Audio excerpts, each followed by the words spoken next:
Assalamualaikum warahmatullahi wabarakatuh. Waalaikumsalam warahmatullahi wabarakatuh. Sobat RH sekalian, jumpa lagi kita di channel yang keren ini. Keren jadas. Jadi, walaupun sama Habib Rizik, kita tetap keren jadas ya. Jadi sobat RH sekalian, gembira sekali di tengah-tengah silaturahmi, Bib ya, silaturahim ya. Kita mau ngobrol santai saja. Banyak dari sobat RH dan juga umat pastinya yang barangkali nggak begitu ngerti sih sebenarnya pembebasan bersyarat Habib itu sampai kapan. Nah, lalu kenapa kok pembebasan bersyarat? Jadi memang ini pertanyaan yang ringan, tapi kan orang perlu tahu kok PB. Konon katanya sampai Juni 2024. Nah itu dulu Bib, satu dulu Bib. Ya. Terima kasih banyak Bang Refli, jazakumullah khairal jasa untuk para pemirsa dimanapun berada ya. Sesuai dengan pertanyaan tadi, memang setiap narapidana itu siapapun dia itu punya hak yang dilindungi oleh undang-undang. Ya. Seperti hak remisi, hak asimilasi, termasuk juga hak pembebasan bersyarat. Oke. Jadi kalau hak asimilasi itu orang bisa dapat kalau sudah separuh masa tahanan ya. Tapi dengan syarat dia belum pernah dipenjara. I see. Tapi kalau dia sudah pernah dipenjara, kayak saya kan udah beberapa kali nih baru masuk penjara, jadi nggak bisa dapat asimilasi. Nah kita baru bisa dapat pembebasan bersyarat. Nah pembebasan bersyarat ini artinya kita bebas keluar dari penjara, tidak ditahan, tapi ada syarat-syarat standar yang harus kita patuhi. Nah, jadi syarat-syarat ini bukan hasil negosiasi, bukan. Tapi memang peraturan hukum. Nah, di antara syarat apa? Umpamanya pertama kita tidak boleh melakukan pelanggaran hukum. Nah, itu satu. Yang kedua kita wajib lapor. Setiap 1 bulan sekali ke ke Bapas, ke Kejaksaan, ya kan. Kemudian badan pemasyarakatan. Badan pemasyarakatan. Yang ada di bawah Dirjen Pemasyarakatan dan ada di Kemenkumham. Iya. Nah, kemudian selain itu juga kita tidak boleh keluar kota kecuali dengan izin. Keluar kota itu berarti dari Jakarta ya? Dari Jakarta. Kalau untuk seluruh wilayah Jakarta kita bebas. Depok nggak boleh juga? Depok nggak boleh. Depok bukan Jakarta. Iya, Depok nggak boleh. Bekasi, Tangerang, itu nggak boleh. Jadi biar mereka Jadi sebetulnya bukan dilarang Pak Refli ya, bukan kita dilarang keluar kota, boleh tapi dengan izin. Nah izin ini kan ada prosedur. Prosedurnya kita mengajukan surat permohonan. Alasannya tuh harus betul-betul bisa diterima. Itu berapa hari biasanya izinnya? Biasanya kita mengajukan diproses dalam 1 minggu tuh diproses. Habib sudah pernah gunakan berapa kali? Sudah kita gunakan untuk membesuk istri. Saya punya istri kan sedang sakit, lebih banyak pemulihan perawatan kesehatannya di Sentul, bukan di Jakarta. Sentul itu Bogor berarti kan? Iya, karena di sana kan udaranya segar, ya kan, situasi lebih bagus. Nah, maka itu kalau saya mau ke sana saya ajukan surat permohonan. Nah, alasannya apa? Untuk besuk istri karena istri sakit. Nah, kita mesti buktikan betul apa enggak sakit. Mana surat dokternya. Nah, kalau itu diterima, nanti mereka keluarkan surat izin. Udah berapa kali itu, Bib? Kalau untuk besuk istri tahun yang lalu itu kita dapat sebulan sekali. Sebulan sekali. Tapi sesuai ini ya, sesuai permohonan. Kalau kita nggak ngajukan permohonan, ya nggak dapat juga. Nggak mungkin juga. Kalau 2-3 bulan saya nggak ngajuin permohonan, ya nggak dapat. Ya, jadi artinya itu namanya pembebasan bersyarat. Cuma beberapa waktu yang lalu kan saya pernah katakan istilah tahanan kota. Nah, sebetulnya dalam konteks hukum kita nggak ada istilah tahanan kota. Secara de jure nggak ada. Tapi secara de facto, ya kan, pada tingkat praktek, ya kalau orang nggak boleh keluar kota kan namanya tahanan kota, Pak Refli. Jadi begitu. Nah, itu diantara mungkin bahasa halusnya ditahan di kota. Jadi itu yang kita nggak boleh. Nah, kemudian dalam pembebasan bersyarat itu Pak Refli, kenapa sampai bulan Juni 2024? Karena memang ada undang-undang yang mengatur bahwa pembebasan bersyarat itu dihitung tambahan 1 tahun percobaan setelah masa tahanan kita berakhir. Masa tahanan berakhir. Masa tahanan sesuai vonis. Juni 2023. Jadi karena ditambah 1 tahun, jadi Juni 2024. Jadi kalau seandainya Habib dianggap melanggar hukum, itu Habib bisa ditahan kembali 1 tahun. Iya, kita harus menggenapkan tahanan yang 1 tahun yang kita ada di luar. Jadi walaupun misalnya nih, biar juga pemirsa tahu kan, tiba-tiba, wah ini mau Juni 2024. Ini bulan sebelum Juni, Mei. Tiba-tiba Habib dianggap melanggar. Itu tetap 1 tahun lagi? Tetap 1 tahun. Oh, jadi begitu ya Sobat Era sekalian. Tetap 1 tahun. Biar ini pemirsa iya, nggak baperan. Tapi memang pembatalan bebas bersyarat itu juga ada prosesnya. Oke. Biasanya prosesnya mereka memberi peringatan. Enggak ujuk-ujuk main dibatalin. Biasanya mereka minta klarifikasi dulu. Jadi mereka minta klarifikasi kenapa begini, kenapa begitu. Nah, kita memberikan jawaban. Kalau jawaban-jawaban kita argumentatif, sesuai hukum, prosedur, biasanya hanya sampai peringatan aja. Oke, Habib pernah diperingatkan? Pernah, kita dapat peringatan pernah. Berapa kali? Kita sudah beberapa kali dapat peringatan, tapi kan kita klarifikasi. Ya, oke. Jadi contoh ya seperti waktu reuni 212, ya kan? 212 itu kan dipertanyakan kenapa hadir. Kan memang nggak ada larangan saya hadir. Ya. Apalagi di 212 itu kan kita ada sholat tahajud, sholat subuh. Dan nggak ngomong politik. Nggak bicara politik, kita hanya bicara persatuan umat, begitu. Akhirnya mereka tidak beri peringatan. Tidak ngomong tapi politik mereka, dalam arti sempit. Iya, tapi mereka memberikan himbauan. Oke. Himbauan dalam konteks kesehatan. Oke. Ya karena ini kan waktu itu ya artinya kita baru pulih lah dari COVID ya dengan kerumunan semacam itu. Saya dihimbau untuk lebih bisa menjaga kesehatan. Ya kita welcome aja, kita anggap itu himbauan. Jadi intinya untuk pencabutan pembebasan bersyarat itu ada sidangnya juga, sidang TPP di Bapas. Oke. Jadi mereka klarifikasi dulu, tanya dulu kita. Nah kalau memang melanggarnya sudah kelewatan, emang nyata-nyata pelanggaran hukum begitu, sudah ambil lagi. Itu diputuskan dalam sidang. Kalau sidang memutuskan cabut, ya cabut pembebasan bersyarat. Begitu cabut, kita dijemput, dimasukkan ke lapas. Oke. Jadi Sobat Era sekalian itu ya, nanti beliau ini baru bebas benar itu Juni 2024. Betul. Ya, itu soal pembebasan bersyarat. Iya. Ketika interview ini dilakukan, ada sahabat yang sangat menghormati dan mengidolakan Habib. Bahkan di Refli Harun Channel itu, interview beliau yang menyinggung soal Habib, itu masih views yang terbanyak. Ada hampir 5 juta. Itu beliau adalah Liusung Karisma. Apa pesan Habib untuk barangkali menghibur keluarga atau juga Sobat RH sekalian yang tahu bahwa Liusung Karisma itu orang yang baik. Kalau kita bicara kritis kepada pemerintahan kekuasaan itu kan demokrasi. Refli Harun juga suka ngeritik juga. Apa Habib pesan Habib? Iya, jadi Pak Liusung Karisma ini selama ini kita punya hubungan baik dengan beliau. Beliau suka kemari juga, kita diskusi, dialog. Pandangan-pandangannya tentang penegakan hukum, tentang penegakan keadilan luar biasa. Kita selama ini menaruh hormat. Dan kita lihat juga kontribusinya ya dalam perjuangan membela hak-hak rakyat itu cukup besar. Jadi tidak bisa tidak. Ya untuk hal ini kita harus tetap mengapresiasi. Karena kan siapapun manusianya, apapun agamanya, kalau dia melakukan kebaikan-kebaikan, apalagi sifatnya untuk umum, untuk bangsa dan negara, harus kita apresiasi, harus kita hargai. Bahkan sampai-sampai karena saya lihat begitu banyak kontribusi kebaikan yang diberikan oleh Pak Lius ini, mendiang Lius ya. Itu kita banyak berharap semoga beliau dapat taufik dan hidayah gitu. Kan karena kan kita begitu ngelihat ada orang baik nih, saya sebagai ustadz ya. Kita kalau ngelihat ada orang di luar Islam ya, ada yang baik, itu selalu kita kan ya mudah-mudahan orang semacam ini dapat taufik, dapat hidayah. Rasul ya, itu selalu yang kita harapkan semacam itu. Tapi untuk keluarga Pak Lius yang ditinggalkan Pak Lius sekarang, ya kita mau sampaikan tadi Paman Rasul Abu Thalib. Ada ahlinya kemana nanti masalah Abu Thalib? Iya, Paman Rasul kan di sana ada Abu Lahab, kan yang memusuhi dan lain sebagainya. Tapi juga jangan lupa ada paman-paman Nabi seperti Abu Thalib yang semenjak awal dakwah Nabi selalu membela. Nah, jadi sekali lagi ya kita ikut kehilangan, yang selama ini ikut menyuarakan keadilan. Habib, ada pesan buat keluarga mungkin mendiang Liusung Karisma? Ya, saya pikir keluarga mendiang Liusung Karisma ini perlu melanjutkan, melanjutkan artinya karakter Pak Lius yang semangat membela yang benar, semangat untuk melawan kezaliman. Mudah-mudahan ini bisa tertular ya kepada keluarganya, anaknya, istrinya. Juga jangan sampai juga berduka terlalu berlebihan. Ya, kita semua kita semua ikut kehilangan. Kita semua ikut kehilangan. Tapi ada nilai-nilai perjuangan yang dulu memang ditunjukkan oleh Pak Rius, ya perlu dijaga baik oleh kawan-kawannya, khususnya oleh para keluarganya.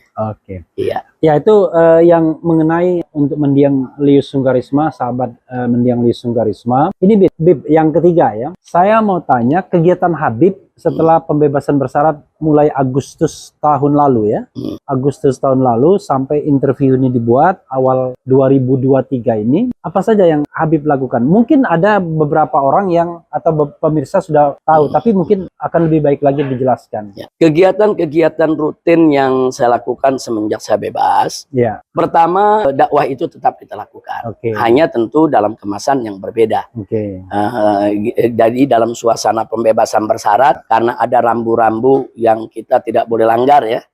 Jadi kegiatan dakwah itu kita jaga juga. Jangan sampai kegiatan dakwah itu nanti dipahami atau disalahpahami oleh orang pihak-pihak tertentu yang akan mempersulit kita. Jadi prinsipnya dakwah kita tetap jalan seperti biasa. Saya tetap mengajar, ada santri-santri yang kita ajar, kita tetap buka kitab, kita tetap menyampaikan apa yang harus disampaikan dalam pendidikan Islam. Itu yang pertama. Yang kedua, kita juga membuka majelis pertamuan. Pertamuan. Iya, pertamuan. Bukan petamburan. Bukan. Enggak, petamburan, bukan pertempuran. Bukan pertempuran. Jadi majelis pertamuan di Petamburan ini. Jadi setiap hari Ahad itu banyak majelis-majelis talim kaum ibu dari berbagai daerah bersama para ustadzahnya datang. Datang, kita sampaikan dulu beberapa butir nasihat-nasihat agama. Setelah itu para tamu memperkenalkan diri dan menyampaikan pesan-kesannya. Iya, dan saya lihat itu sangat efektif sekali ya dalam membina silaturahim, memperkuat ukhuwah. Itu bisa setiap hari atau hanya Sabtu Minggu aja? Dulu setiap hari. Pada saat 6 bulan pertama. Tapi saat ini sudah kita atur sedemikian rupa, untuk kaum ibunya hari Sabtu, untuk kaum bapaknya hari Ahad. Ya, jamnya dari zuhur sampai asar. Jadi intinya silaturahim. Intinya silaturahim. Saya memberikan materi keagamaan sebentar, nggak lama. Setelah itu ya mereka menyampaikan kesan-pesannya. Biasanya yang mereka tunggu tuh momen foto-fotonya itu. Nah, biasanya itu di bagian akhir mereka ada foto-foto. Tapi fotonya foto bersama ya. Foto bersama ya. Kalau satu-satu kan ribet. Iya, nah itu di antara kegiatan. Di samping itu saya juga membuka silaturahmi ke tokoh-tokoh ya di seluruh Jakarta.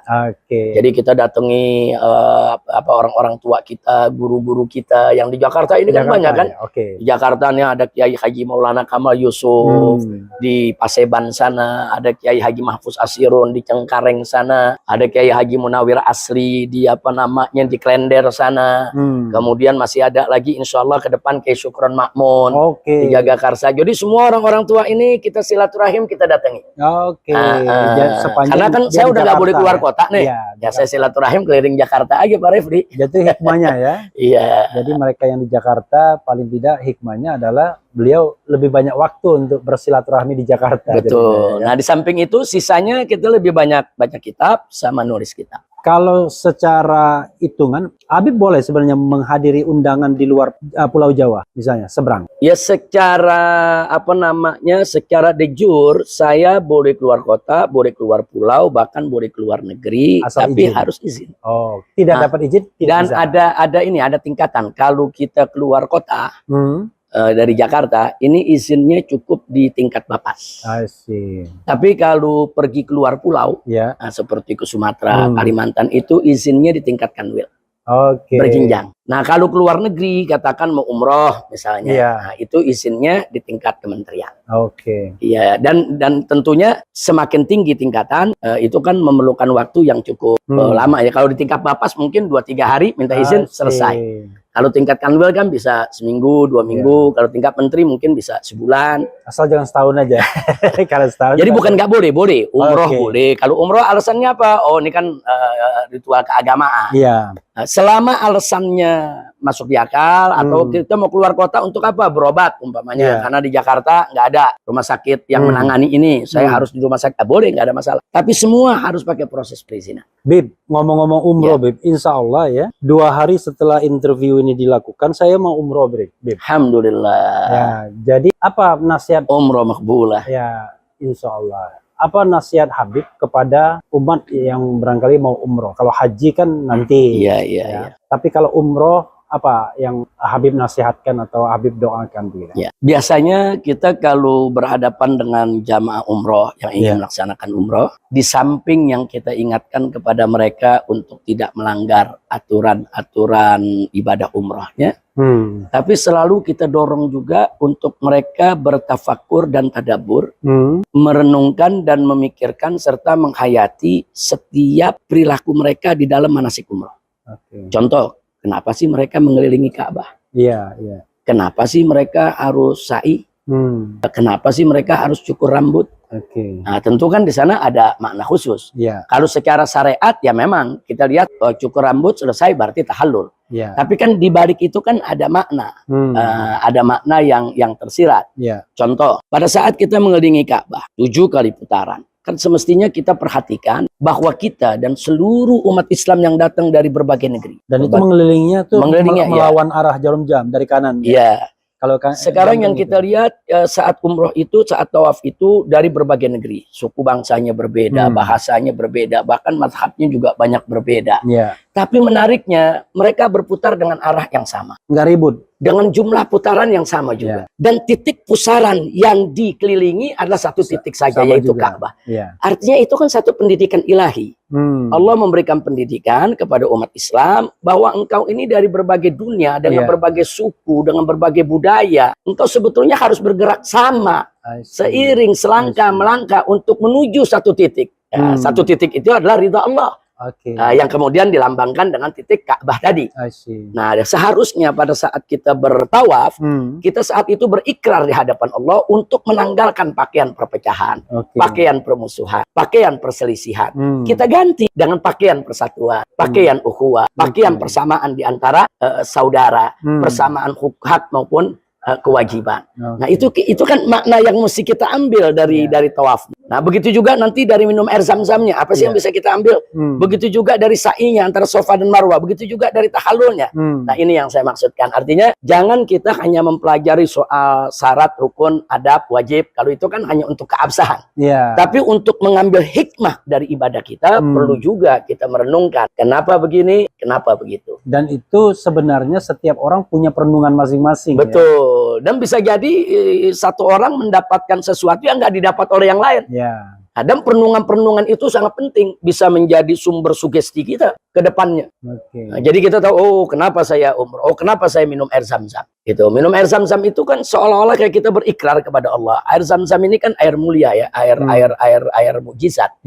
Begitu kita minum itu kan seolah-olah kita berikrar, ya Allah, untuk memakai pakaian takwa, untuk memakai pakaian persamaan, persatuan. Tentu itu juga harus dimulai dengan diri kita, jangan menyentuh yang haram. Nah, jadi begitu kita minum air zam-zam, mestinya kita berikrar, ya saat air zam-zam ini masuk melalui mulutku, melalui daripada tenggorokan kerongkonganku sampai bersemayam di dalam perutku, ya Allah, mulai hari ini jangan ada lagi makanan dan minuman yang haram yang masuk bersemayam di dalam tubuhku. Nah, karena apa? Karena bagaimana kita mau bersatu, bagaimana kita mau bersaudara, bagaimana kita mau bertakwa, bagaimana kita mau semangat berjuang kalau badan kita nih masih berisi dengan yang haram. Karena makanan yang haram itu akan merusak jiwa. Orang kalau makan yang haram itu sulit diajak bersatu, sulit diajak mengaji, sulit diajak berjuang, sulit diajak untuk peduli dan hatinya keras dengan orang lain. Iya. Nah, jadi artinya kan minum air zam-zam bukan sekedar minum. Kalau sekedar minum kita bisa beli di condet, banyak orang jual air zam-zam.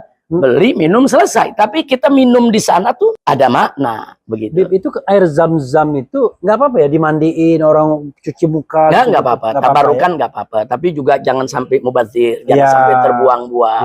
Tapi untuk tabarukan nggak apa-apa. Boleh buat muka, boleh buat minum dan lain sebagainya. Itu dan air zam-zam itu kan sebetulnya di Makkah sana kan dibagikan gratis. Dibagikan gratis. Cuman memang dibatasi sekarang. Nggak kayak dulu. Dulu orang bisa ngambil bergalon-galon. Sekarang enggak. Untuk keselamatan penerbangan. Iya. Habib, waktu Habib di Arab itu di Mekah ya? Waktu itu ya? Di Mekah. 3 tahun ya? 3 tahun setengah. 3 tahun setengah itu Habib naik haji terus atau Alhamdulillah selama saya hijrah ke Mekah kemarin ini kita dapat 3 kali haji. 3 kali haji. Saya, istri, anak-anak, dan yang keempat semestinya seharusnya dapat itu kan COVID. Nah, jadi waktu COVID itu memang betul-betul dibatasi oleh pemerintah Saudi. Waktu itu kan cuma ada berapa 1.000 atau 1.500 orang yang boleh haji dan itu semua berjarak. Dan di tahun itu ya. Iya, kalau misalnya haji walaupun di lokal begitu itu tetap daftar juga ya. Kalau peraturan harus semua, walaupun itu orang Saudi sekalipun, itu mereka ada dicatat ya dalam database ya. Nah, mereka tuh boleh cuma 5 tahun sekali untuk haji gitu. Jadi memang sebetulnya ada yang namanya tasrih haji, izin haji. Jadi baik dari luar negeri maupun yang dari dalam negeri gitu. Ada izin. Kalau nggak ada izin ditangkap, dipulangkan. Bahkan kalau orang Saudi ada yang melanggar izin, andai kata ketahuan gitu melanggar izin, itu bisa ada kena sanksi denda atau penjara. Oh, jadi Habib mengajukan izin terus gitu? Ya, kita selalu mengajukan izin. Ada proses. Mengajukan izin tuh ada proses. Nah, begitu kita dapat tasrih, kita bisa menunaikan ibadah haji. Kalau umrah, sama lah dengan orang-orang di Indonesia. Kadang-kadang ada satu orang bisa haji 2-3 kali berturut-turut berapa tahun. Itu kan karena dia ngurus. Atau kadang-kadang hari ini dia ikut ONH, ya kan? Ternyata besok dia dapat undangan dari Raja Arab, ya kan? Hari berikutnya mungkin nanti dia dapat undangan dari kementerian. Biasanya saya lihat kawan-kawan yang hajinya beberapa kali ya karena ada kesempatan-kesempatan tadi. Kalau ONH sendiri kan sekali daftar sudah. Kalau umroh bisa berkali-kali. Kalau umroh bebas kecuali di saat COVID kemarin. Saat COVID kemarin memang semua harus daftar. Nah, kalau kayak kita nih ada apa ya? Ada semacam, kalau dulu kita ada apa sih itu? Ada aplikasi peduli lindungi. Nah di sana juga ada aplikasi khusus untuk umroh waktu musim COVID. Waktu di sana pernah kena COVID, Habib? Enggak, kita enggak. Kita sekeluarga alhamdulillah sehat walafiat. Hanya kita pernah mengajukan izin umroh pada saat COVID. Tapi nggak trauma kan bilang sehat ya? Repot juga nih bilang baik-baik saja diancam 10 tahun. Tuntutannya 6 tahun, vonisnya 4 tahun. Mudah-mudahan nggak terulang. Untuk ada diskon ya? Ada diskon di MA sana. Ini ada lagi Bib ya. Saya justru ingin menggali hal-hal yang barangkali belum pernah digali kan. Habib kan S3 ya sekarang ya? Alhamdulillah. Jadi Habib itu S1-nya dari mana? S1 kita dari King Saud University. King Saudi ya? King Saud Saud ya? King Saud. Ibnu Saud ya? Bukan Ibnu Saud. Ibnu Saud lain lagi. Beda ya? Ada Universitas Muhammad Ibn Saud, ada Universitas Raja Saud. Raja Saud. Nah, ini yang rajanya King Saud University. Dulu namanya Riyadh University. Di Riyadh. Di Riyadhnya ya? Iya, di kota Riyadh. Dulu pertama dibangun namanya Riyadh University. Kemudian dirubah menjadi King Saud University. Pasti bahasa Jawanya canggih ya. King Saud University ini dia kalau di Indonesia kayak UI begitu ya. Artinya dia universitas umum, bukan universitas agama.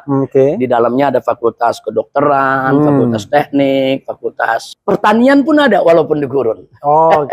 Nah, dan juga ada nanam batu. Iya, ada fakultas tarbiyah. Nah, di dalam fakultas tarbiyah itu ada jurusan namanya Islamic Studies. Di situ tarbiyah itu pendidikan ya? Pendidikan. Jadi Habib ngambil fakultas tarbiyah Islamic Studies. Jurusannya Islamic Studies. Spesialisasinya fikih dan usul. Fikih dan usul ya? Ya, fikih itu hukum Islam. Usul fikih itu bukan metodologi penggalian hukum Islam. Metodologi. S2-nya di mana, Bib? S2-nya di Malaya, University Malaya. Malaya University. Iya. Katanya ngambil soal Pancasila, tesisnya. Tesis saya itu judulnya adalah pengaruh Pancasila dalam penerapan syariat Islam di Indonesia. Jadi tetap kita tidak lepas ya dari penelitian soal syariat Islam di Indonesia. Itu bahasa Arab atau bahasa Melayu? Itu bahasa Melayu, bahasa Malaysia. Malaysia. Ya, bahasa Malaysia, bahasa Melayu kita buat. Jadi kita ingin membuktikan lewat tesis tersebut bahwa sebetulnya hukum Islam yang manapun itu sangat mungkin untuk dilembagakan, untuk diformalisasikan dalam hukum nasional melalui jalur-jalur konstitusional. Dan kita buktikan juga bahwa di sana cukup banyak bagian-bagian syariat Islam yang sudah jadi undang-undang, yang sudah jadi hukum nasional, walaupun bahasanya bukan hukum syariat ya. Nah, tapi sudah jadi. Nah, itu yang kita buktikan. Kita buktikan dengan seperangkap perundang-undangan yang udah jadi.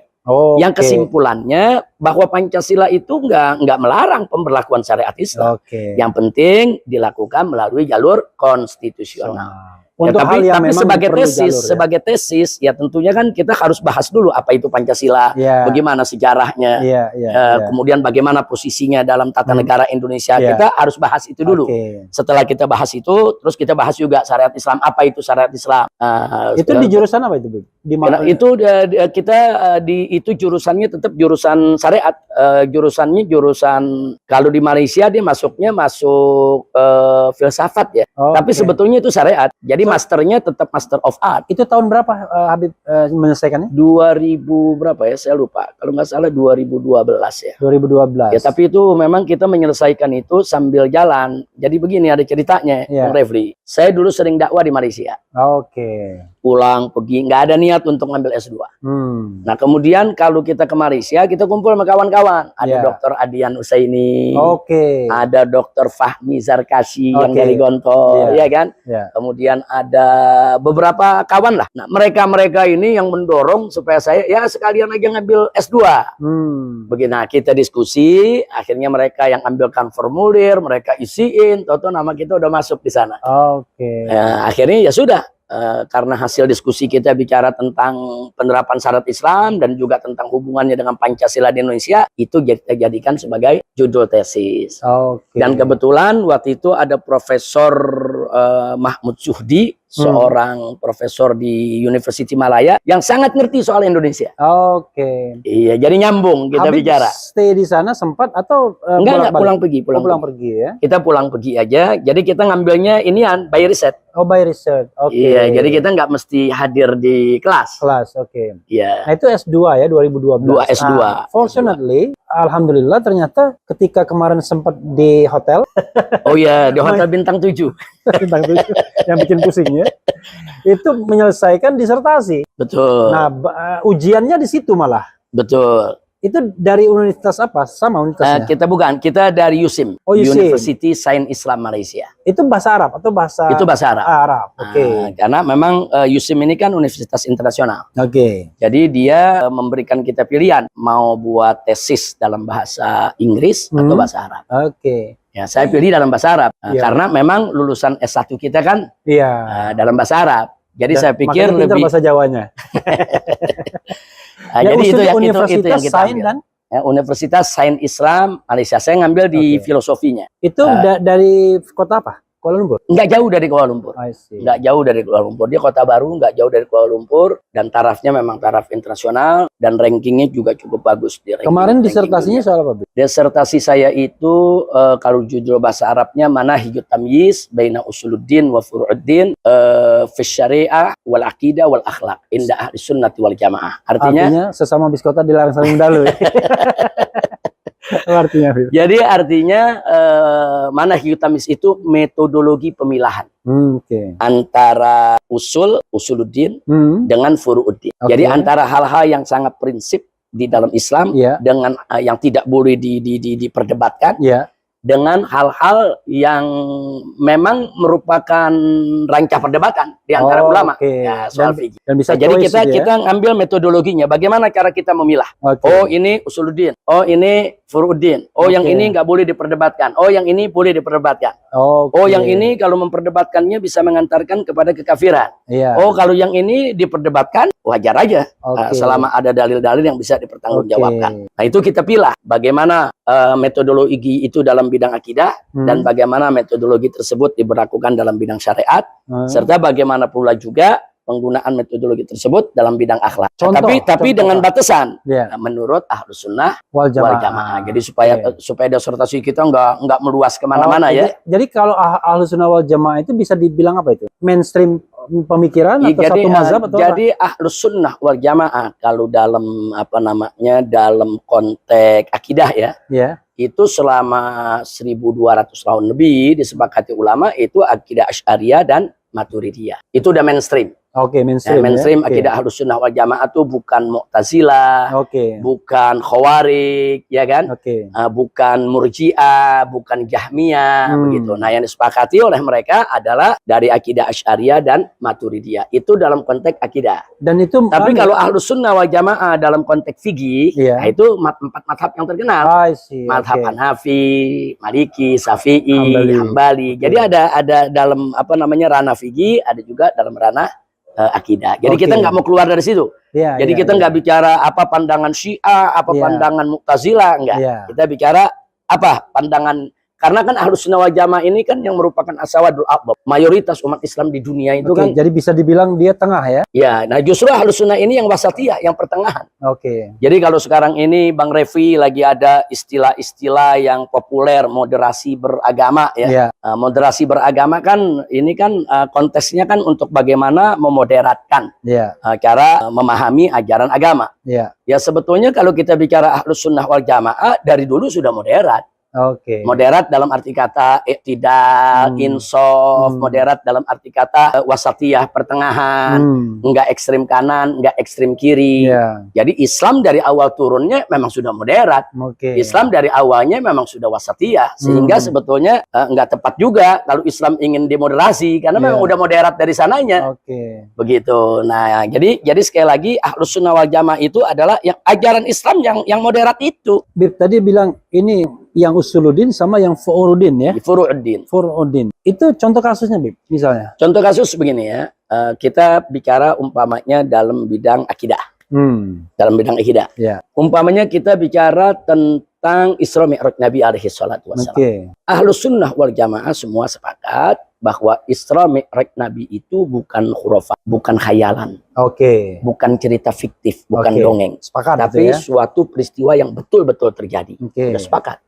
Itu sepakat, nggak ada perbedaan. Itu namanya usuluddin. Kalau nggak percaya itu kufur. Bisa kufur kalau nggak percaya. Tapi di dalam peristiwa Isra Mi'raj ada hal-hal yang diperdebatkan oleh ulama. Contoh, Ahlus Sunnah, contoh begini. Ini Nabi waktu Isra Mi'raj, ruhnya saja atau ruh dan jasad? Ini kan konteks perdebatan. Ahlus Sunnah wal Jamaah hampir semua sepakat ruh dan jasad. Dua-duanya ya. Tapi di luar Ahlus Sunnah seperti Mu'tazilah itu berkeyakinan ruh saja. Nah, ini kan berarti di sini ada perbedaan. Dan ini bukan usuluddin. Ini furu'uddin. Tapi memang sama-sama dalam urusan akidah. Kan sama-sama urusan akidah. Sehingga perbedaan kita tentang Nabi itu Isra Mi'raj dengan ruh saja atau ruh dan jasad itu nggak boleh saling mengkafirkan. Kecuali orang nggak percaya Isra Mi'raj. Kalau orang nggak percaya Isra Mi'rajnya kafir. Tapi kalau orang berdebat soal ini ruh saja atau ruh dan jasad, nah itu perdebatan di konteks itu tuh perdebatan furu'ul akidah. Jadi ada usulul akidah, ada furu'ul akidah. Jadi ada akidah yang prinsip yang nggak boleh kita perdebatkan, tapi ada juga yang boleh diperdebatkan. Ini dalam akidah nih. Saya kasih contoh dalam syariat satu lagi dalam syariat. Seperti sholat. Ulama sepakat sholat 5 waktu itu wajib. Bahkan dia menjadi rukun Islam. Sepakat itu umat Islam itu usuluddin. Nggak boleh ada yang berbeda. Kalau ada mengatakan 5 waktu itu nggak wajib, bukan Islam dia. Nggak ada perintahnya di Al-Quran. Ada yang bilang begitu. Itu dia bukan Islam. Tapi dalam konteks sholat kan ada perbedaan tentang melafazkan niat boleh apa enggak, soal baca Bismillah dibaca apa enggak dalam suratul Fatihah, kemudian soal ada yang sedekap, ada yang lurus. Soal itu memang furu. Nah, selama ada dalil yang bisa dipertanggungjawabkan, silakan aja berbeda begitu. Tapi kalau soal wajibnya sholat bukannya furu, usul. Begitu. Jadi walaupun dalam satu jamaah ada yang begini, ada yang sedekap, itu sah-sah saja, sesuai dengan keyakinannya. Jadi jangan juga dia ngarang-ngarang. Contoh, kita pernah ditanya, Habib, yang mana tuh yang benar antara yang sedekap dengan yang lurus? Dua-duanya punya dalil. Kalau dia begini kan nggak ada dalilnya. Kalau yang begini? Kalau dia begini nih nggak ada dalilnya. Kalau yang miring begini? Nah, kalau yang miring begini masih ada dalilnya. Masih ada dalilnya. Yang di atas pusar masih ada dalilnya. Yang agak naik ke dada masih ada dalilnya. Yang lurus ada dalilnya. Selama dia ada dalil yang bisa dipertanggungjawabkan, selemah apapun dalilnya, kita mesti hormati. Nah, seperti juga kalau tahiyat, ada yang mazhab Syafi'i kan nunjuk, diangkat, tunjuk depan, nggak digerakkan. Tapi kan ada yang digerak. Yang goyang-goyang itu. Iya, ada yang digerak-gerakan begini. Ya? Ada. Masing-masing punya dalil, nggak usah diributin. Kecuali kalau begini nih, begini nggak ada dalil ya. Jadi maksud saya boleh berbeda tapi jangan ngarang-ngarang. Nah, kalau begini kan ngarang dia. Ya, kalau tangan ditaruh begini lagi sholat itu kan ngarang. Kalau dihukum itu Anda boleh itu asal Anda punya dasarnya. Iya. Jadi selama dia punya dasar yang bisa dipertanggungjawabkan, walaupun bagi orang mungkin lemah ya. Iya. Bagi dia kuat dari segi satu persepsi begitu. Silakan aja berbeda. Dan jangan berpecah karena soal yang ini. Nah, saya punya disertasi soal itu. Oke. Misalnya contoh tadi ya soal akidah ya. Kok bisa muncul sebuah perbedaan antara ruhnya saja atau ruh dan jasad? Itu kenapa? Misalnya dari apa? Saya begini. Jadi begini, Pak. Kalau Mu'tazilah selain memang ada dalil hadis yang mereka pegang, mereka juga berpegang kan kepada logika.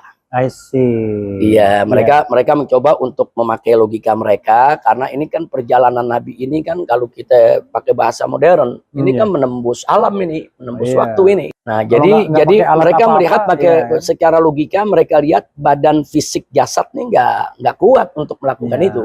Yang kuat melakukan itu adalah ruh. Iya, karena hitung-hitungannya di zaman sekarang aja kalau orang pakai motor gede dengan kecepatan tinggi itu kalau terlalu cepat juga akan bisa rontok Nah, jadi itu kan pertimbangan logika. Tapi ada pertimbangan hadis di mana Sayyidatuna Aisyah radhiyallahu taala anha pernah diriwayatkan oleh perawi hadis bahwa beliau pernah mengatakan saat Nabi Isra Mi'raj, ma faqadtu jasada Rasulillah sallallahu alaihi wasallam hina usriya. Kata Siti Aisyah radhiyallahu taala anha, tatkala Nabi itu Isra Mi'raj, aku nggak kehilangan jasad Nabi. Jasad Nabi ada di sampingku. Begitu.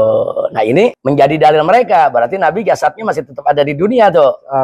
Tapi hadis ini ditolak oleh kebanyakan ulama. Bukan faktor Siti Aisyahnya, tapi kan faktor perawi di bawahnya. Nah, yang kedua ditolak juga dari segi begini, ada kejanggalan. Kejanggalannya di mana? Nabi itu kan Isra Mi'raj masih sebelum hijrah ke Madinah. Sebelum hijrah ke Madinah, kan Siti Aisyah belum jadi istri Nabi.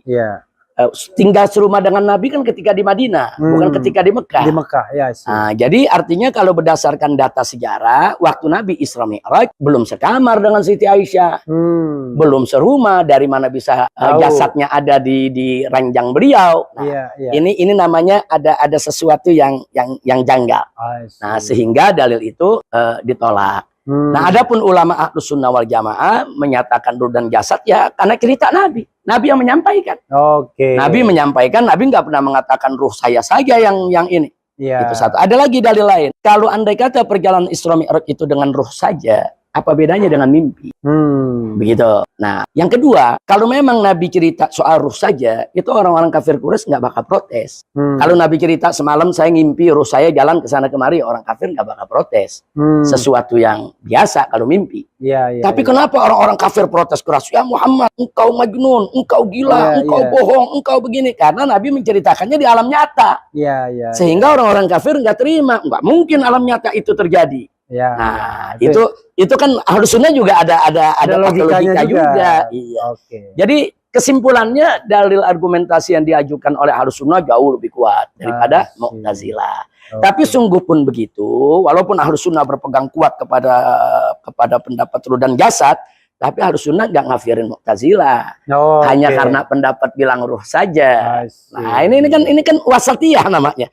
Namanya Ahlus Sunnah tuh bersikap arif, bijak, nggak main bilang, oh Anda punya pendapat yang menyebabkan kekafiran, enggak. Nah, jadi metodologi yang kita uraikan, kita paparkan dalam disertasi itu dengan tujuan supaya bisa jadi pegangan buat umat untuk membedakan mana yang pantas untuk dikafirkan, mana yang nggak boleh dikafirkan. Nah, supaya jangan gebrah jangan ngafir ini seenak-enaknya, beda dikit kafir, beda dikit sesat, beda dikit musyrik, nggak boleh. Bib, ini mewakili kegalauan saya sebagai orang awam ya. Saya orang awam soal agama. Kan Rasul itu beristri 9 ya? Iya. Itu kenapa, Bib? Maksud saya kan yang dibolehkan 4. Iya. Sorry. Jadi sebetulnya jumlah istri Nabi alaihi salatu wassalam semua ada 12. Oh, 12. Iya, hanya ada yang meninggal saat hidup Nabi. Ada yang ditinggalkan oleh Nabi menjadi janda. I see. Iya, jadi yang Kalau yang Nabi nikahi itu ada 12. Yang ditinggal mati oleh Nabi ada 9. Nah, berarti kan yang lain meninggal pada saat Nabi masih hidup. Terus ada catatan juga pada saat Nabi memperistri Khadijah sampai wafatnya Khadijah, Nabi itu melakukan monogami. Nah, jangan lupa tuh love story-nya Nabi dengan Siti Khadijah radhiyallahu anha yang luar biasa. Nah, kemudian begitu masuk fase berikutnya sepeninggalnya Khadijah, ini ada nama-nama istri Nabi ini kita tulis. Yang ini nih di sana Khadijah ya. Khadijah. Nah, ini yang kedua nih. Begitu Khadijah meninggal, Nabi kawin dengan Siti Saudah. Sayyidah Saudah. Habis Saudah baru Aisyah. Ya kan? Habis Aisyah baru Hafsah. Siti Aisyah putri Sayyidina Abu Bakar, Hafsah putri Sayyidina Umar. Kemudian berikutnya ada Zainab binti Khuzaimah. Itu. Ya, jadi yang keberapa tuh? Yang 1, 2, 3, 4, 5 ya. Yang keenamnya Ummu Salamah. Nah, habis Ummu Salamah yang berikutnya lagi tuh ada Zainab lagi. Zainab binti Jahash. Jadi istri Nabi yang bernama Zainab ada 2. Ada Zainab binti Khuzaimah, ada Zainab binti Jahash. Terus yang berikutnya ada Juwairiyah gitu. Ya kan? Habis Juwairiyah Sofia. Habis Sofia di sana ada Romlah. Yang julukannya Ummu Habibah. Nah, habis itu baru Maimunah. Nah, ini kan 11. Yang terakhir Maria Al-Qibtiyah. Hanya begini, hanya Maria Al-Qibtiyah diperdebatkan. Jadi kebanyakan ulama mengatakan Maria Al-Qibtiyah itu setelah dihadiahkan buat Nabi oleh Raja Mesir, itu memang masih hamba sahaya. Setelah itu dimerdekakan oleh Nabi dan dinikahi, sehingga menjadi istri. Tapi ada sebagian ulama mengatakan enggak, Maria Al-Qibtiyah posisinya tetap sebagai hamba sahaya. Kan hamba sahaya kan dalam Islam boleh, kedudukannya kan halal, seperti istri. Ya, jadi dia walaupun tidak dinikah dengan syariat. Enggak perlu dinikah. Kalau hamba sahaya itu kepemilikannya tanpa akad nikah. Tapi bukan boleh ditidurin rame-rame. Yang boleh menyentuh dia hanya tuannya. Dan kalau sudah disentuh oleh tuannya mendapatkan anak, nggak boleh dijual. Jangan dijual karena dia kan harus merawat anaknya. Anaknya jadi anak tuannya. Jadi sebetulnya status mereka sama dengan istri. Dulu ya. Iya, ini kita sekarang udah enggak. Dulu kan memang ada aturan. Ada aturan seperti itu. Jadi bedanya kalau istri halal lewat akad nikah. Kalau hamba sahaya halal lewat kepemilikan. Dirinya dimiliki oleh tuannya. Tapi ada aturan-aturan yang nggak boleh disembarangi. Nah, jadi bagi mereka yang melihat Maria Al-Qibtiyah ini hamba sahaya, berarti istri Nabi cuma 11. Ya kan? Tapi bagi mereka yang melihat Maria Al-Qibtiyah ini adalah sebagai istri Nabi, maka istri Nabi ada 12. Nah, pertanyaannya kenapa harus 12? Kita mesti lihat bahwa menikahnya Nabi setelah Siti Khadijah itu lebih banyak didasari untuk kepentingan dakwah. Contoh, menikahnya Nabi dengan Siti Aisyah. Karena memang ayah Siti Aisyah kan Nabi luar biasa jasanya Sayyidina Abu Bakar Siddiq. Perjuangannya, pengorbanannya. Jadi dengan menikahi Siti Aisyah, hubungan antara Nabi dengan Abu Bakar Siddiq kan semakin erat. Sehingga Sayyidina Abu Bakar Siddiq tetap akan lebih bisa menjadi benteng daripada perjuangan Nabi kita Muhammad SAW. Udah gitu, begitu juga Siti Hafsah. Siti Hafsah kan anak Sayyidina Umar. Sayyidina Umar juga salah satu pembesar Islam yang luar biasa. Jadi konteksnya konteks untuk mempererat hubungan ya. Supaya dakwah ini lebih solid, lebih bagus, lebih kuat. Itu pun perlu dicatat. Yang dinikahi oleh Nabi dalam keadaan masih gadis hanya Aisyah. Yang lain kebanyakan sudah berumur dan janda. Seperti kayak Ummu Salamah, seperti Siti Saudah. Siti Saudah umurnya hampir sama dengan Nabi. Ummu Salamah begitu juga. Nah, jadi artinya kenapa mereka ini dinikahi? Ada yang dinikahi karena memang suaminya mati syahid dalam perjuangan. Istrinya juga semangat berjuang. Kemudian Nabi beristri. Jadi kalau kita lihat semua perkawinannya dalam konteks dakwah. Itu satu yang kita mesti catat ya. Yang kedua, walaupun istri Nabi itu berbilang dengan sekian jumlahnya, tapi sejarah membuktikan bahwa Nabi memperlakukan mereka dengan adil. Nah, jadi kalau dengan Sayyidah Khadijah Nabi menjalankan monogami, Ya. Nah, sementara setelah itu Nabi menjalankan poligami. Ya. Nabi mendidik umatnya poligami begini loh. Jangan cuman fokus kepada urusan syahwat aja. Ya. Tapi poligami itu lebih diarahkan kepada penegakan keadilan. Supaya perempuan-perempuan tadi diperlakukan dengan adil. Ya. Bagaimana berbagi dengan mereka. Dan bagaimana perkawinan itu manfaat untuk dakwah. Kan itu yang dicontohkan oleh Nabi. Nah, cuman memang sayang di zaman sekarang banyak orang ngambil poligaminya, nggak ngambil adilnya. Nah, ini kan yang jadi persoalan. Nanti akhirnya syariat Islam yang tertuduh. Ya, ngambil poligaminya, tapi lebih cenderung kepada urusan syahwatnya, bukan urusan dakwahnya. Nah, itu yang kita salahkan. Poligami disyariatkan oleh Islam. Tapi kita minta mereka yang berpoligami, tolonglah bagaimana berpoligami itu, satu, mengedepankan dakwahnya, dan dua, tunjukkan bagaimana cara bersikap adilnya di antara istri-istri tadi. Jumlahnya kenapa 12? Jumlah di sini perlu kita ketahui bahwa untuk Nabi alaihi salatu wassalam memang Allah yang izinkan untuk 12. Tapi untuk umatnya memang Allah larang. Nah, dalam Al-Qur'an Allah nyatakan fankihu ma taba lakum minan nisa matsna wa tsulas wa ruba.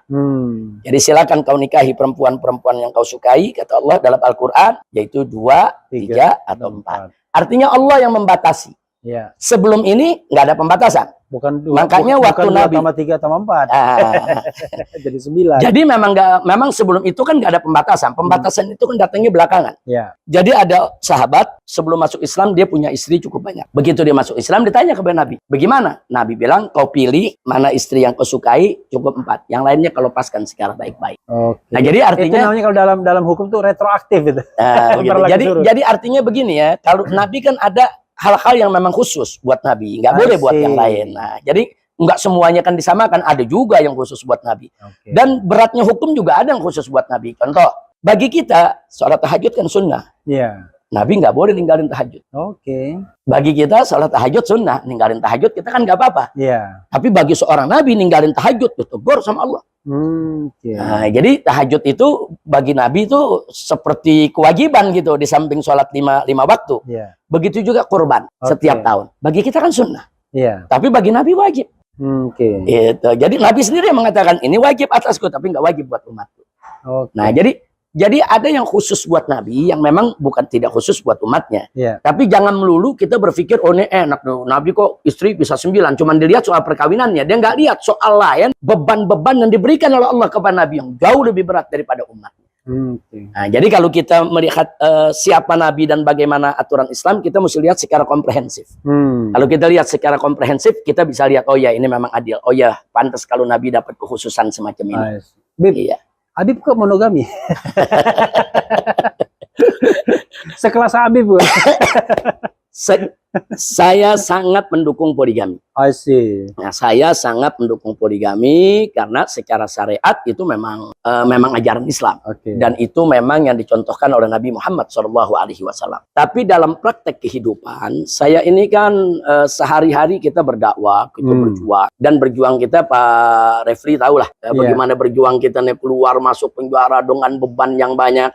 Saya pikir dengan kondisi saya seperti itu, monogami itu lebih tepat. Nah, jadi ini persoalan, bukan persoalan selera nggak selera, bukan. Ini persoalan untuk teknis maslahat dakwah. Iya, jadi jangan sampai nanti kita dakwah udah begitu berat, pikiran kita nih bercabang. Hanya mikirin istri yang 1, 2, 3, 4 begitu. Secara Habib bukan Nabi kan ibaratnya. Iya, kan kita sangat terbatas sekali. Nah, kalau Nabi punya 12, wah Nabi kuat fisiknya, kuat mentalnya, kuat ibadahnya. Nah, saya melihat kan kita mesti lihat diri kita, Pak Refli. Saya lihat, wah kalau saya poligami, saya nggak bakal bisa adil nih. Wah kalau saya poligami, jangan-jangan nanti dakwah saya terbengkalai nih. Karena jangankan istri 4, istri 1 saja sebelum saya dibebas bersyarat nih, sebelum banyak perkara, itu di rumah mungkin dalam sebulan cuma 2 atau 3 hari. Kita ke Aceh ntar 14 hari, kita ke Kalimantan 14 hari, nanti kita ke Sulawesi, kita ke sana kemari. Kadang-kadang sebulan di rumah cuma 2 hari, di rumah cuma 3 hari. Tapi Habib putri berapa, Habib? Putri 7. Luar produksi biasa. Jalan terus. Jadi sebulan 2-3 hari tapi produksi jalan terus. Jalan terus. Sekarang udah punya putri. Tapi 7 itu putri semua ya? Putri semua. Dari 7 itu yang sudah menikah? 5. Luar biasa. Iya, ya. Punya menantu-menantu. Kita saat ini alhamdulillah Allah kasih amanat, kita saat ini sudah punya cucu 9. Allah. Dan sebentar lagi 12. Karena yang 3 lagi hamil. Oh. Jadi soal monogami poligami itu bukan soal selera suka nggak suka, bukan. Kalau bicara syariat, poligami adalah syariat Islam. Siapapun harus terima itu, mau laki-laki mau perempuan, dia harus terima, itu memang aturan Allah. Nah, soal orang mau jalankan nggak jalankan kan memang nggak diwajibkan orang juga untuk berpoligami. Nah, tapi kalau saya diharamkan, jangan diharamkan. Tapi bisa jadi poligami bisa menjadi haram kalau niatnya untuk menzolimi. Kalau niatnya untuk menzolimi, kalau memang sudah ada niat dari awal nggak mau bersikap adil. Tapi monogami juga haram juga kalau niatnya nggak benar. Betul. Iya. Jadi sebetulnya intinya mau monogami mau poligami, bagaimana kita al-mu'asyarah, yaitu kita memperlakukan istri dengan sebaik-baik. Jadi tolong ya istri-istri dengarkan ya. Karena Nabi mengatakan begini dalam satu hadis, khairukum li ahlikum. Di hadis yang lain, khairukum li nisaikum. Artinya orang yang terbaik di antara kamu adalah orang yang terbaik perlakuannya kepada keluarganya. Dia yang riwayat yang satu, orang yang terbaik di antara kamu adalah orang yang terbaik memperlakukan istrinya. Bib, ini tidak hanya sekedar saya mau podcast, tapi saya ingin belajar nih. Kan keutamaan kan mendoakan orang tua ya. Tapi kalau orang tua sudah meninggal, selain mendoakan, apa yang bisa kita lakukan? Misalnya kita ingin berbuat baik tuh, masih ada kakak tertua misalnya begitu. Misalnya begitulah. Jadi begini, birrul waliden itu berbakti kepada kedua orang tua ya. Itu bisa kita lakukan sepanjang hidup kita, walaupun orang tua sudah tidak ada di samping kita. Jadi birrul waliden itu banyak macamnya, Pak Refli. Satu, kita tidak lupa untuk selalu mendoakan mereka yang sudah meninggal dunia. Kedua, ada beberapa jalan ibadah yang dibenarkan oleh Nabi untuk orang tua. Contoh, kita bersedekah atas nama orang tua. Oh, itu boleh setiap saat ya? Boleh. Kita membangun masjid, pahalanya untuk orang tua, amal jariyah. Boleh. Kemudian itu termasuk birrul waliden. Jadi birrul waliden kan bukan hanya doain aja, tapi ada amalan sedekah, itu kan amalan fisik, amalan harta yang bisa pahalanya kita persembahkan kepada orang tua. Belum lagi yang perlu kita tahu juga, di antara birrul waliden adalah dalam hadis disebutkan kita menyambung silaturahmi kepada orang-orang yang pernah baik dengan orang tua kita. Dengan kakak-kakaknya, dengan adik-adiknya, dengan sepupunya, dengan kawan-kawannya, begitu. Nah itu, itu dulu pernah bantu orang tua saya, itu dulu deket sama ibu saya, ibu saya susah, kita anggap dia ibu kita juga, kita berderma kepada dia. Itu termasuk birrul waliden. Kalau misalnya, jadi birrul waliden tuh luas.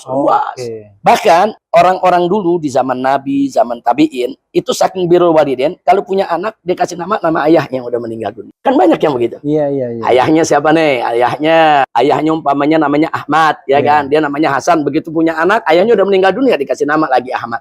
Itu termasuk bagian dari birrul waliden. Dia kan ingin mengabadikan nama ayahnya. Dan itu malah sangat dianjurkan. Itu termasuk daripada segi birrul waliden. Nah, jadi birrul waliden itu bisa beraneka ragam. Kita jaga nama baiknya, kita doakan, kita ceritakan kebaikannya, kita sambung silaturahmi dengan orang-orang yang punya hubungan baik dengan orang tua kita. Kita sambung silaturahmi, atau kita membantu orang-orang yang dulu memang pernah bantu orang tua kita. Bib, ada satu konsep yang paling gampang diomongkan, tapi kita nggak ngerti kadang-kadang batasnya. Amar ma'ruf nahi mungkar. Kan itu problem kita kan, misalnya katakanlah begini, kita terhadap suatu pemerintahan, kita kan nggak pernah benci, nggak pernah nggak suka, tetapi kan kita punya kewajiban, istilah saya itu kewajiban profetik, kewajiban kenabian, bahwa berdasarkan ilmu pengetahuan yang kita punya, walaupun saya kayak background saya hukum tata negara, saya merasa bahwa ya saya memang ngomong tentang kebaikan iya, tapi saya kalau yang salah ya saya omong dong, misalnya. Nah itu kan kadang-kadang kan kita kadang-kadang sebagai warga negara ya kan, dan sebagai seorang muslim, kita merasa apa iya ya kita selalu hidup dalam pertengkaran seperti itu, tapi kalau kita nggak sampaikan itu salah gitu. Gimana Habib merasakan? Jadi begini, amar ma'ruf nahi munkar itu kalau dalam bahasa fikihnya disebut hisbah. Nah, hisbah itu sebetulnya wajib bagi mereka-mereka yang memang diberi tanggung jawab. Contoh, kepolisian itu kan diberi tugas untuk melawan kriminal, melawan kejahatan. Nah, itu amar ma'ruf nahi munkar di bidang itu memang kewajiban dia. Kalau dia tidak kerjakan, dia berdosa.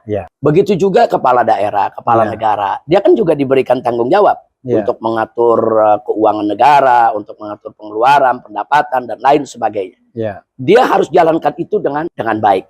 Kalau ada anak buahnya yang nyeleweng, dia mesti cegah. Kalau tidak, dia berdosa. Nah, kenapa dia berdosa? Karena dia wajib. Dia punya tanggung jawab dan dia punya wewenang. Jadi kalau yang punya wewenang, itu hukum amar ma'ruf nahi munkar wajib. Adapun yang tidak punya wewenang, hukum amar ma'ruf nahi munkar itu nggak wajib. Karena kita tidak punya wewenang.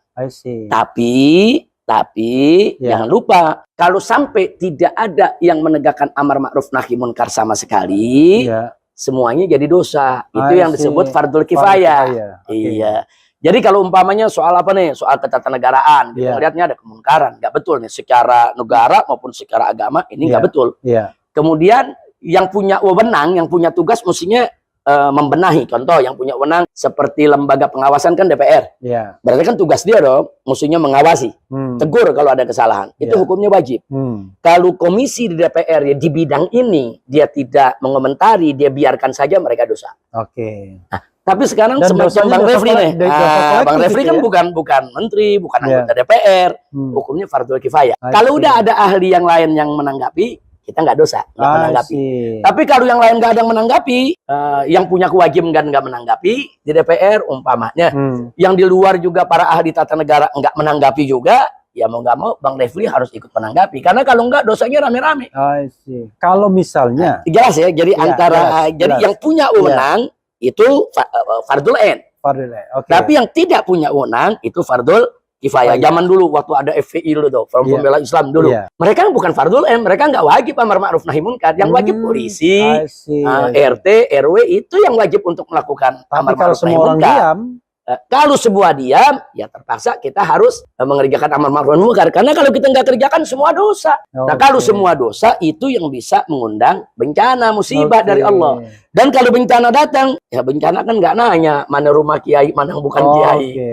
Begitu. Tapi begini, kalau misalnya ya kita orang yang berpengetahuan, memang tidak punya kewenangan atau kekuasaan, tapi kita melihat satu fenomena, ada orang lain yang sudah menanggapi itu, tapi kita berbeda pendapat sama dia, dan kita merasa bahwa pendapat kita ini either bisa menguatkan atau membantah pendapat dia itu. Kalau kita diam saja gimana? Enggak, artinya begini, kalau Pak Refli sebagai seorang ahli tata negara melihat ada sesuatu yang harus diluruskan, ada orang lain udah menjawab, mungkin argumentasinya nggak lengkap, perlu kita perlengkap. Dan Pak Refli lihat ini kalau nggak dilengkapi akan buyar, akan bias. Akhirnya kemungkaran ini akan berkelanjutan. Kalau Pak Refli merasa ini memang bisa semakin bias dan semakin mudarat, ya wajib untuk meluruskan. Jadi luruskan lagi. Jadi sebetulnya bicara amar ma'ruf nahi munkar itu bukan hanya tugas ulama, bukan hanya tugas kiai, bukan tugas habib. Para cendikiawan pun punya kewajiban untuk melakukan amar ma'ruf nahi munkar di bidang yang dia kuasai. Ini saya menyita waktu Habib lama sekali ini ya. Soal Sayyid dan Syarif, soal Habib, ya kan? Saya terus terang waktu di Palembang itu nggak tahu yang namanya Habib. Taunya Ayib, ya kan? Wah, orang Ayib tuh kalau di Palembang tuh. Ternyata banyak sekali di Palembang itu, di daerah Pasar Kuto namanya. Bahkan ada kampung Habib di sana. Ada kampung macam-macam tuh. Nah, Ayib itu rupanya dari Syarif ya. Nah, tapi ada juga Sayyid. Keturunan Sayyidina Hasan dan Husain. Saya itu baru paham bukan paham ya, baru tahu ada ya yang begitu-begitu. Sebenarnya biar tidak memunculkan kesalahpahaman ya. Sebenarnya semacam privilege. Saya menggunakan bahasa susah, privilege itu loh. Seorang zuriat Rasulullah tuh, sehingga orang nggak salah tuh. Jangan sampai juga orang jadi kultus individu juga akhirnya. Betul. Gimana pendapat Habib? Ini satu pertanyaan yang sangat bagus ya, fokus dan serius. Tapi memang ini sebetulnya jawabnya mesti panjang nih. Nah, nggak apa-apa. Tapi jangan panjang-panjang ya. Sepanjang Habib secara singkat aja. Memang dulu di zaman Nabi alaihi salatu wassalam maupun di zaman sahabat dan tabiin, persoalan semacam ini memang kurang mencuat. Karena apa? Karena saat itu memang keturunan Nabi kan belum banyak. Artinya masih mudah dikenali. Oh, yang ini cucu Nabi, ini ponakan Nabi, masih mudah dikenali. Nah, setelah mereka menyebar kemana-mana banyak, nah para ulama-ulama, baik dari kalangan tabi'in, dan generasi berikutnya, itu mereka yang berinisiatif untuk membedakan mana yang turunan Nabi, mana yang bukan turunan Nabi. Nah, jadi ini bukan privilege artinya mereka punya hak khusus dengan gelar itu, enggak. Nah, para ulama pun banyak menggelari mereka nih dari keturunan Sayyidina Hasan, Syarif. Lalu dari keturunan Sayyidina Husain, Sayyid, dan seterusnya.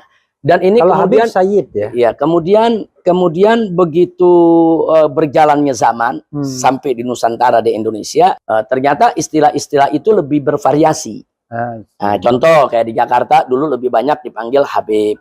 Atau dipanggil Wan. Nah, di Pontianak juga masih Wan sampai sekarang. Kemudian kalau di Palembang Ayib. Kalau di Sumatera Barat Sidi. Kemudian kalau di beberapa daerah di Jawa Timur umpamanya Ye. Iya kan? Kemudian kalau di Malaysia atau di Aceh ada tulisannya Set. Ditulis ya. Sebetulnya itu hanya pemberian nama dari masyarakat aja kepada mereka. Tapi yang lebih penting daripada itu, Pak Refli, adalah apa sih alasan para ulama ini kok mencoba mendokumentasikan, mengabadikan silsilah nama-nama keturunan mereka. Jadi yang kerja ini bukan hanya dari kalangan keluarga Nabi saja, di luar keluarga Nabi pun mereka membuat buku-buku nasab yang akhirnya pada zaman ini menjadi literatur penting kan untuk kesinambungan daripada kebersenambungan daripada mereka punya silsilah. Kenapa pertanyaannya? Kenapa para ulama kok peduli, ihtimam? Jawabnya karena ada sejumlah hukum dalam syariat Islam yang berkaitan dengan hak dan kewajiban mereka. I see. Contohnya singkat aja. Keluarga Nabi itu nggak boleh makan zakat. Oh gitu. Iya, itu aturan. Walaupun dia miskin sekalipun. Itu cerita darurat. Kalau cerita darurat lain kan. Kita bicara hukum biasa ya, bukan hukum darurat. Keluarga Nabi nggak boleh makan zakat. Nah, walaupun dia katakanlah dia sebagai sebagai salah satu asnaf. Tapi kalau nggak darurat nggak boleh. Apalagi makan suap. Nggak boleh. Makanya waktu cucu Nabi alaihi salatu wassalam ketika Nabi mengumpulkan zakat kan dari para sahabat. Di antaranya kan ada zakat korma kan. Tahu-tahu Sayyidina Hasan ambil Sayyidina Husain begitu salah satu ambil itu korma dimakan. Begitu Nabi lihat dipegang mulutnya dikeluarin. Kata Nabi kih keluarin. Sampai begitu. Sampai begitu. Kata Nabi ingat keluarga Muhammad nggak boleh makan zakat. Nah, itu dipegang oleh ulama. Jadi kalau silsilah mereka hilang, silsilah mereka tidak dicatat, suatu saat nanti habaib yang nggak tahu dirinya habaib, yang nggak tahu dong. Kalau dia habib akhirnya dia makan zakat. Hukum ini perlu dijaga. Supaya hukum ini bisa berlaku, habib harus tahu kalau dirinya habib. Nah, itu pencatatan. Itu satu. Yang kedua ada lagi yang namanya khumusul khumus. Dulu di zaman Nabi, keluarga Nabi itu mendapat bagian dari pampasan perang. 1/25. Nah, 1/25. Itu mendapat bagian. Nah, di zaman Nabi itu dijalankan, dibagi-bagi. Di zaman Sayyidina Abu Bakar Siddiq, Umar ibn Khattab, Utsman ibn Affan, Ali ibn Abi Thalib, bahkan di zaman Muawiyah radhiyallahu anhum, di zaman Bani Umayyah, Bani Abbas, itu dijalankan. Nah, itu hanya untuk keluarga Nabi, anak cucunya. Nah, otomatis keluarga mereka mesti dicatat dong di dalam satu diwan, satu pembukuan besar. Kalau nggak dicatat nanti bagaimana mereka mau dapat itu bagian? Begitu. Nah, ini kan juga hukum yang menyangkut mereka. Begitu. Nah, kemudian ada lagi hukum di beberapa mazhab seperti mazhab Syafi'i ada hukum kufu, hukum kafa'ah, hukum pernikahan yang harus sederajat.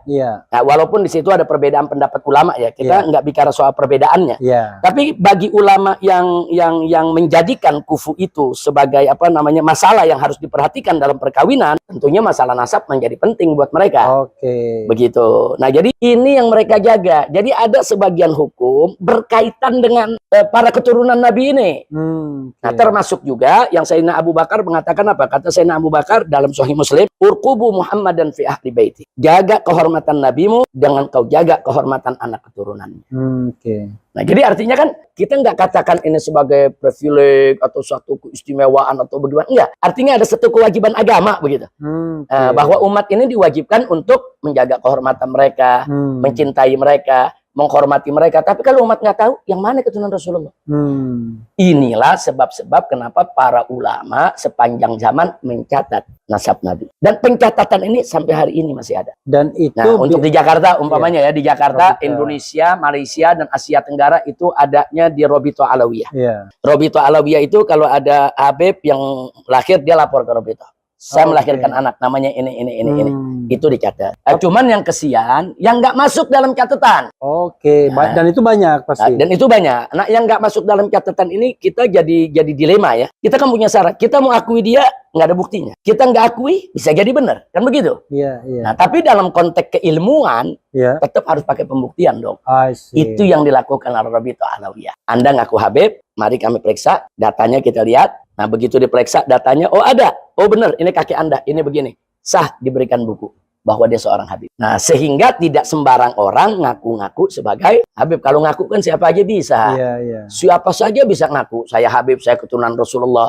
Ternyata Habibur Rahman. Nah, tapi kan mesti ada pembuktian secara ilmiah. Nah, itu yang dilakukan oleh Rabito Alawiyah. Paling tidak Rabito Alawiyah itu mengeliminir atau meminimalisir daripada orang-orang yang ngaku-ngaku sebagai keturunan Nabi, padahal mereka bukan keturunan Nabi. Itu jumlahnya berapa di Indonesia aja misalnya kira-kira? Saya pikir jumlahnya nggak banyak ya, tapi itu boleh dicek di mana namanya di Robito. Robito dia punya catatannya. Robito Alawiyah punya yang keberapa Habib? Ke 30 berapa? Saya kalau dari garis ayah ini saya yang ke 38.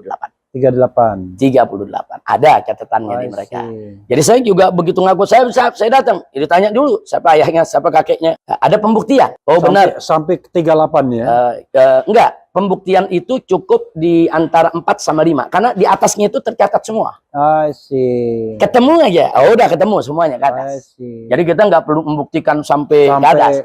Jadi kamu benar anaknya Husain. Siapa saksinya? Nah, kan kita unjukin nih, nangga kita, ibu kita, ini saksinya. Nah, terus kamu kakeknya namanya Muhammad, siapa saksinya? Itu dibuktikan.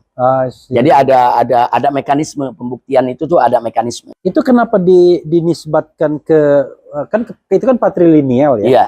Tapi kenapa ujungnya ke? Karena ada hadis Nabi. Kalau tidak ada hadis Nabi, ya nggak bisa. Karena Nabi yang mengatakan dalam satu hadisnya, kata Nabi, kullu waladi Adam, semua anak keturunan Adam, itu dinasabkan ke ayahnya. Patrilineal. Kecuali waladi Fatimah.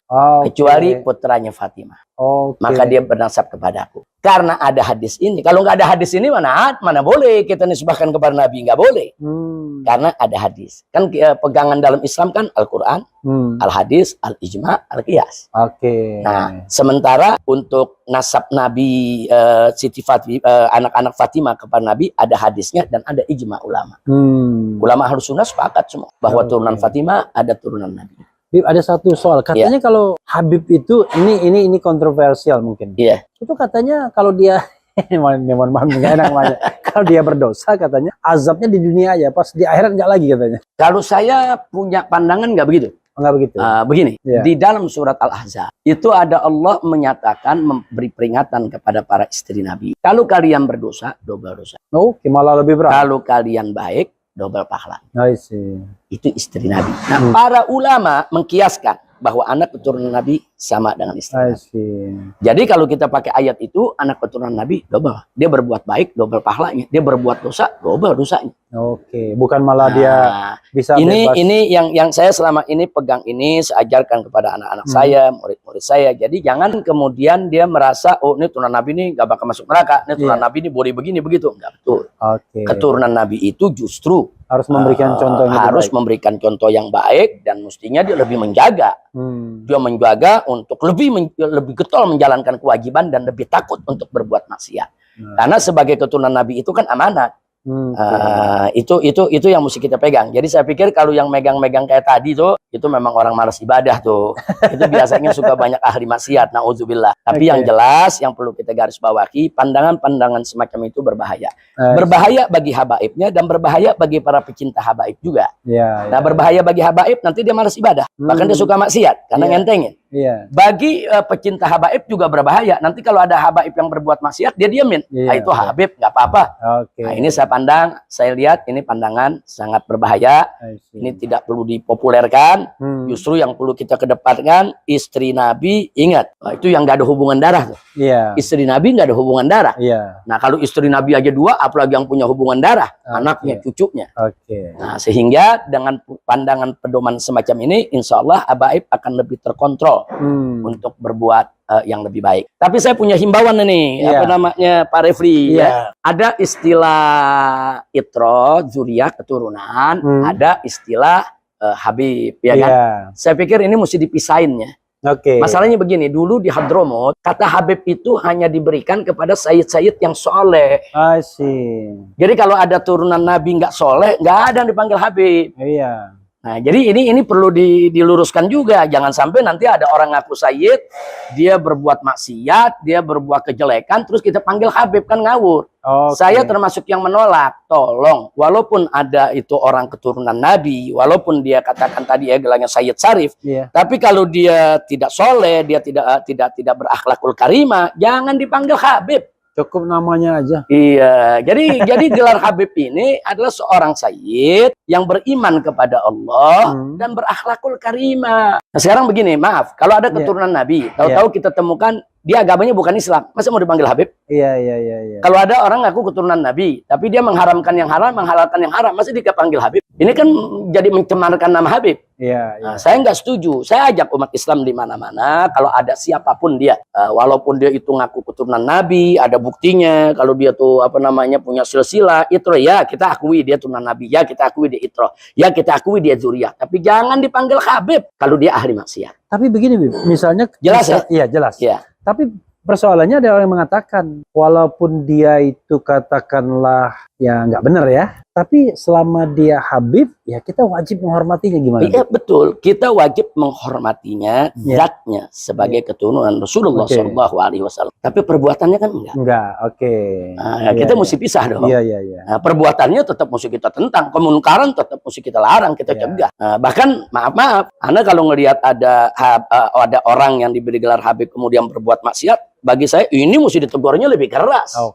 Dosanya dibandingkan yang lain. Iya, jadi jelas ya. Jadi bukan kita merendahkan ke Habib, ke sayyidannya. Nah, kita jadi akui, tapi kita bilang, kita akui dia sayyid. Nggak bisa berbuat begitu. Iya, tapi jangan bikin malu. Maksud disebut Habib. Habib itu kan artinya kekasih.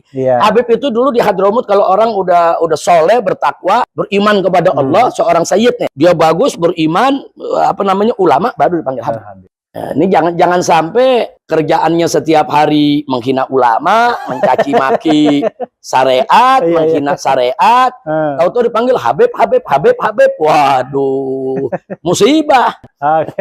Bib, terakhir Bib, closing statement Bib. Mungkin Habib mau menyampaikan sesuatu kepada umat, kepada sobat RH sekalian, dan saya ucapkan terima kasih. Terima kasih banyak Bang Refli, Masya Allah ini hari nggak berasa Bang Refli ya, udah berapa jam nih kita ngobrol.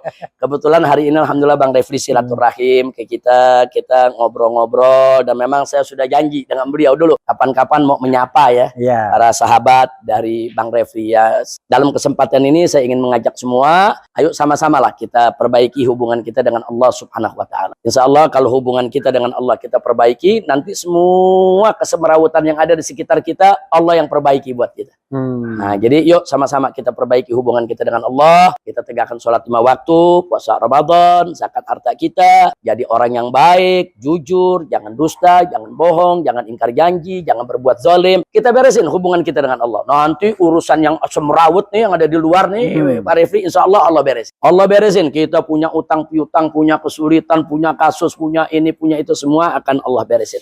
Siapa yang menyegerakan kewajibannya terhadap Allah, insya Allah Allah akan menyegerakan untuk penyelesaian segala urusan.